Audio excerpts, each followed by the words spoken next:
Então, pessoal, agora vamos falar das ligações químicas. Pega o nome, ligação química. Quem é que se liga? Os átomos. Por que que átomos se ligam? Eles se ligam na ideia de ficarem mais estáveis eletronicamente.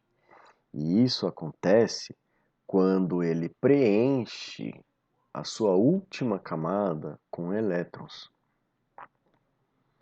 Quando ele consegue preencher essa última camada com elétrons, ele fica estável. E a maior parte dos átomos encontrados na natureza não estão estáveis, então eles estão ligados, formando moléculas, substâncias, tá bom? Pouquíssimos são os átomos que já se bastam porque são eletronicamente estáveis. São só os gases nobres que são assim, que a gente encontra no ar aí como átomos isolados, sem estarem ligados a outros átomos, porque eles já estão estáveis. Qualquer outro átomo vai estar formando substância porque se ligou a outro átomo, tá? Então, gente, tem três tipos de ligações químicas.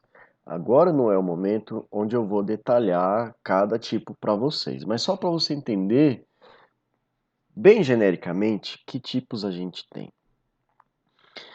Tem a ligação iônica, onde acontece a formação de íons, como vocês viram no vídeo anterior. Nessa ligação acontece a doação definitiva de elétrons, né? Então, um átomo, ou mais de um, né? Mas assim, elétrons são doados definitivamente e elétrons são recebidos definitivamente, tá?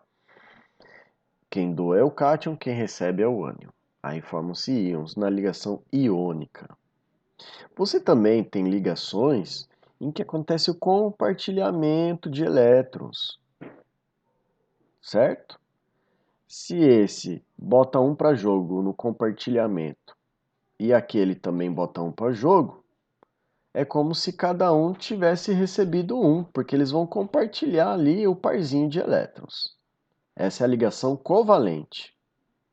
E tem também a ligação metálica, que acontece na formação de ligas metálicas. Os metais têm propriedades bem específicas, né, gente, de conduzir calor e eletricidade. E isso se deve à intensa movimentação dos elétrons ao redor desses átomos. Forma-se uma nuvem de elétrons. Aqui você vê na figura representado como os elétrons sendo rebatidos por um taco de beisebol aqui. Tá bom? Para entender melhor, eu disse para vocês que os átomos buscam ficar estáveis eletronicamente e que eles conseguem isso preenchendo a última camada com elétrons. Isso que a gente chama de última camada é a camada de valência. É a camada mais distante do núcleo. É a que está mais por fora, é a mais externa. Entendeu? Quando ele consegue preencher essa última camada com 8 elétrons, ele está estável. Beleza? Então, é por isso que eles se ligam, buscando essa estabilidade de 8 elétrons na sua camada de valência. Olha aqui, por exemplo. Esse é um átomo de potássio que tem número atômico 19. Você tem representado aqui as camadas de elétrons da eletrosfera. Então, ele usou uma, duas, três, quatro camadas para distribuir os elétrons que ele tem. As outras camadas existem, mas não estão em uso, né? Vão ser usadas só para elementos maiores, mais pesados que o potássio, com mais elétrons. Nesse caso do potássio, qual seria a camada de valência? É essa quarta camada, entendeu?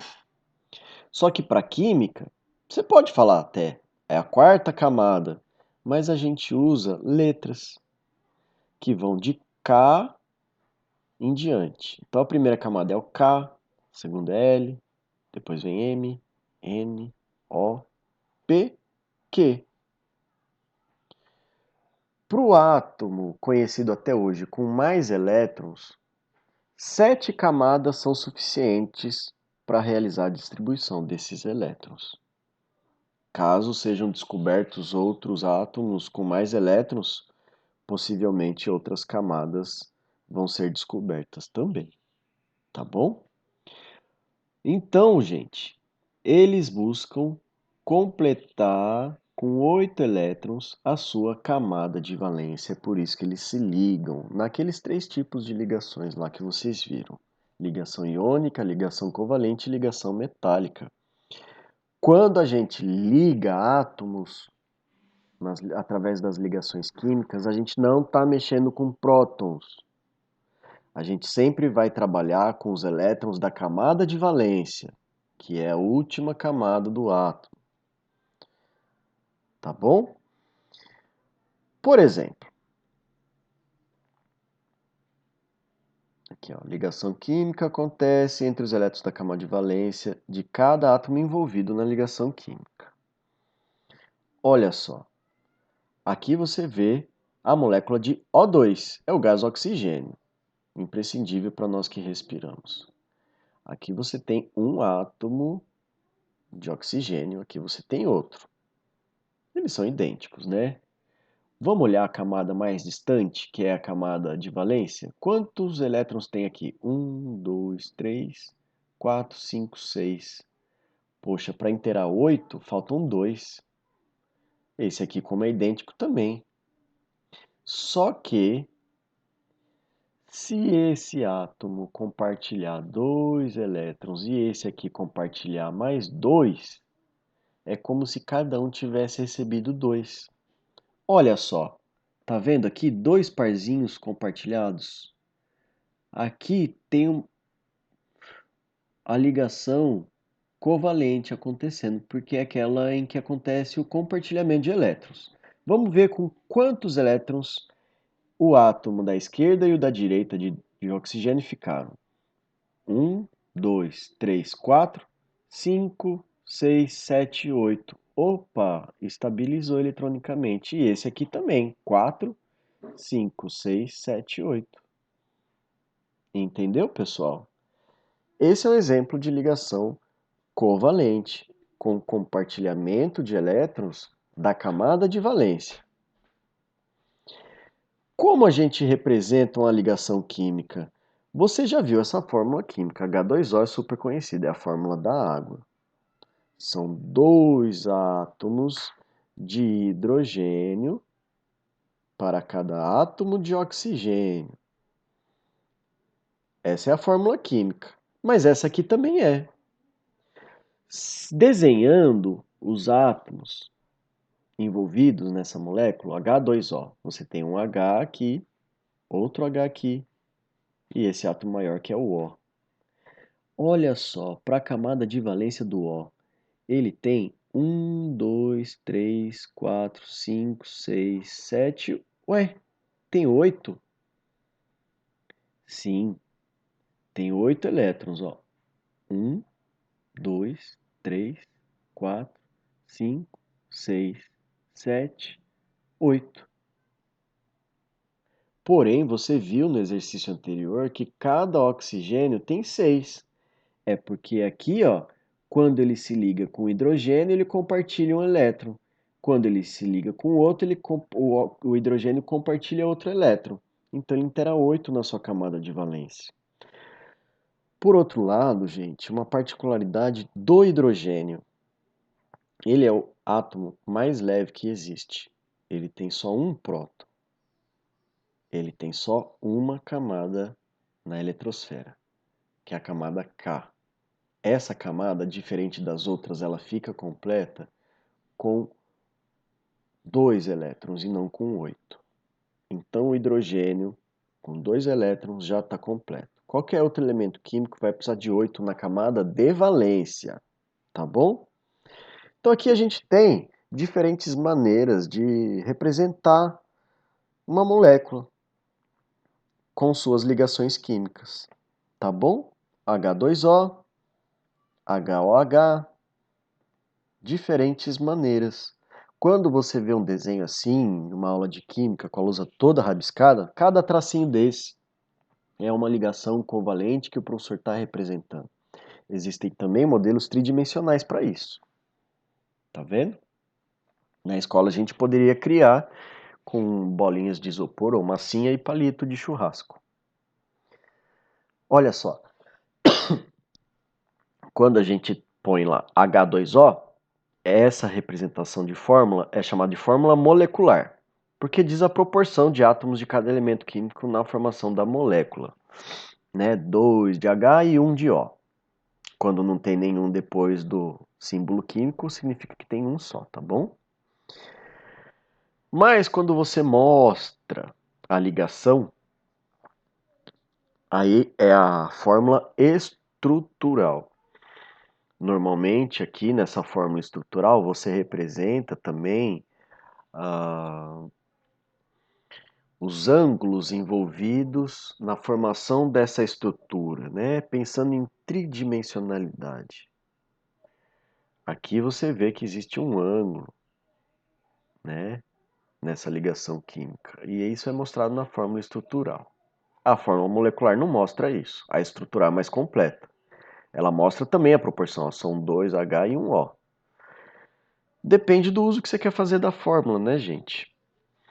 Agora, a fórmula eletrônica, também chamada de fórmula de Lewis, aí você tem que desenhar os eletronzinhos da camada de valência. Aqui fica mais claro ainda do que no desenho anterior, olha só. Vamos começar pelo oxigênio. Ele tem 1, 2, 3, 4, 5, 6. Ao compartilhar esse elétron com o hidrogênio fica com 2 e completa a sua camada. E o hidrogênio, ao compartilhar o seu elétron com o oxigênio de 6 passa para 7. Mas aí esse oxigênio se liga a outro hidrogênio. E aí, compartilhando mais um elétron com ele, ele inteira os 8 na sua camada de valência. Ele fica estável, esse hidrogênio também com 2 na sua única camada e outro hidrogênio também. Então depende muito do uso. Para que você quer representar a substância química? É para mostrar as ligações químicas? A fórmula eletrônica é indicada. É para mostrar o formato, a geometria da molécula? A fórmula estrutural é mais indicada. É para mostrar a proporção de átomos de cada elemento químico que forma a molécula? A fórmula molecular é mais indicada. Quando a gente usa, por exemplo, equações químicas, né, para representar uma reação química, essa é a fórmula mais usada, molecular. Por exemplo, na lousa, quando eu represento a fotossíntese, né, é aqui que a gente vai representar as substâncias envolvidas com a sua fórmula molecular. Beleza, pessoal? Espero que vocês tenham entendido até aí, porque agora o caldo começa a engrossar. Olha esse desenho. Nesse slide eu vou tentar mostrar para você os 3 tipos de ligações químicas. Que tipo seria esse? Ligação covalente, ligação iônica ou ligação metálica? Vamos ver. Aqui a gente tem 2 átomos de cloro e a gente está representando os átomos da sua camada de elétrons mais distante, né? A camada de valência. Aqui ele tem 1, 2, 3, 4, 5, 6, 7.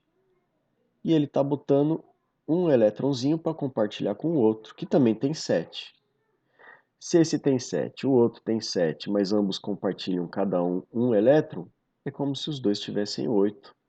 E aí essa molécula de Cl2 é estável eletronicamente. Ligações covalentes formam compostos moleculares através do compartilhamento de elétrons. Agora aqui a gente tem um átomo de sódio e um átomo de cloro. Isso é o que acontece para formar o NaCl. É o cloreto de sódio, o nosso sal de cozinha. Você vê aqui um elétron que veio vermelhinho aqui do sódio. O sódio doou esse elétron definitivamente para o cloro. Quando ele faz isso, ele perdeu um elétron, então ele se torna um cátion. E por sua vez o cloro, ao receber esse elétron, se torna um ânion, porque aí ele passa a ter mais cargas negativas, certo? A ligação química que acontece com a formação de íons é a ligação iônica. Ela origina compostos iônicos. A ligação metálica é a que a gente menos vai usar, tá? Ligação metálica formam ligas metálicas e os elétrons ficam saltando de um átomo para o outro, formando uma nuvem ou um mar de elétrons ao redor dos átomos dos metais. Beleza, gente? Então, substâncias podem ser formadas através de ligações covalentes, iônicas ou metálicas. Agora, o nome que aquela espécie química vai ter, ele vai se chamar de composto molecular, composto iônico ou liga metálica, dependendo se ele é fruto de ligação covalente, ligação iônica ou ligação metálica. Esse é um detalhe bem grande, mas vai ajudar você a reconhecer o tipo de ligação química que forma a substância, tá? Muitas vezes esse detalhe confunde vocês nas alternativas na hora de resolver exercícios, tá bom? Se fala, por exemplo, o Cl2 é um composto iônico formado por dois átomos de cloro. Errado, não é um composto iônico, é um composto molecular, tá bom? Só como exemplo para vocês, gente. Até a próxima.